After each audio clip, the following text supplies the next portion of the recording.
एक समय की बात है। एक छोटा सा गांव था जिसके किनारे एक गहरी नदी बहती थी। इस गांव में रानी नाम की एक छोटी लड़की रहती थी। रानी बहुत ही साहसी और जिज्ञासु थी।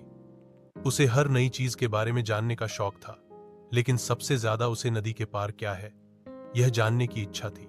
गांव के बड़े बुजुर्ग कहते थे कि नदी के उस पार एक जादुई जंगल है, जहां सूरज की किरणें कभी नहीं पहुंचती और वहां कई खतरनाक जानवर रहते हैं। इसी डर से कोई भी उस नदी को पार करने की हिम्मत नहीं करता था।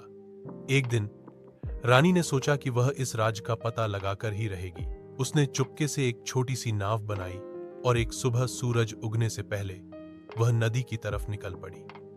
उसने अपने साथ कुछ फल और एक छोटा टॉर्च भी ले लिया था।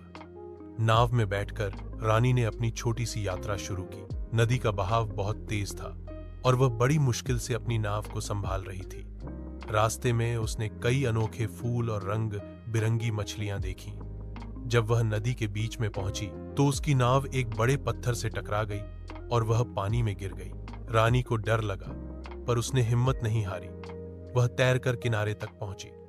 जब वह उठी तो उसने देखा कि वह उस अनजान जंगल में थी जिसके बारे में वह हमेशा से सुनना चाहती थी।